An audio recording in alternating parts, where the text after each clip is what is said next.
செந்தமிழன் சீமானையே திக்குமுக்காட வச்ச பத்திரிகையாளரை பாருங்களேன்.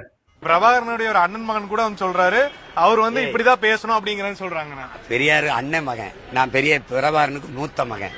நீ என்கிட்ட பேச கூடாது.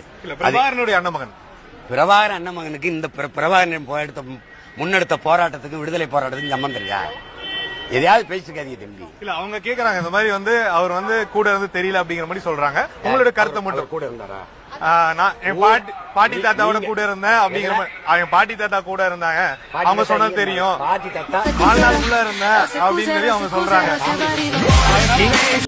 அண்ணனுக்கு ஆன்சர் சொல்ல தெரியல. என்னது இது, ஆர்ஆர் மூவியா இருக்குமோ?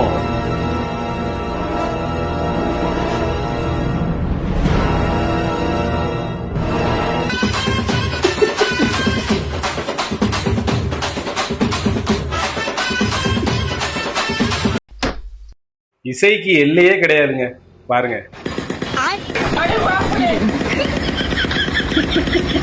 லாஸ்டா கீழே படுத்தலாம் டான்ஸ் ஆடுறானே.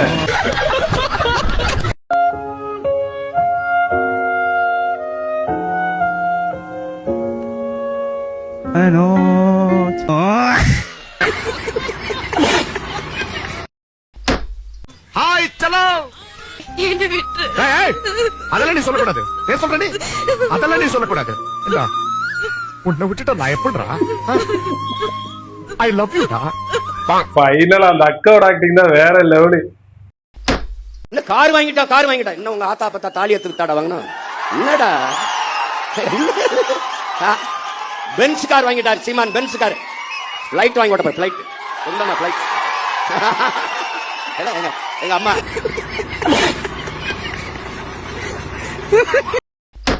இந்த ஏஐ வந்ததுதான் வந்துச்சு. மாரியம்மன் கையில AK-47 பாருங்களேன்.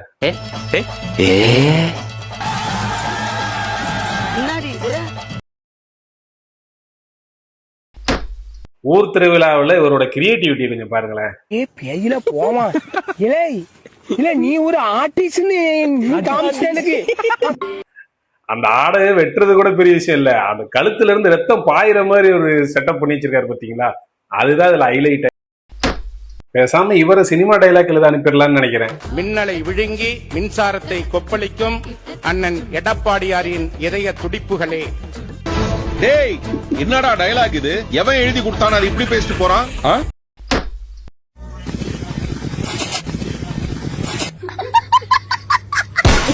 ஃபைனலா அந்த அக்காவோட ஆக்டிங் தான் வேற லெவலு. இந்த மாதிரி வேலை கிடைச்சா யாருங்க போக மாட்டேன்னு சொல்லுவா. ஐயோ அப்ப ரொம்ப கஷ்டமான வேலையா? ரொம்ப சுலமான வேலையாக்க. முதலாளி கூட உட்காந்துட்டு தான் வேலை பார்ப்பாரு.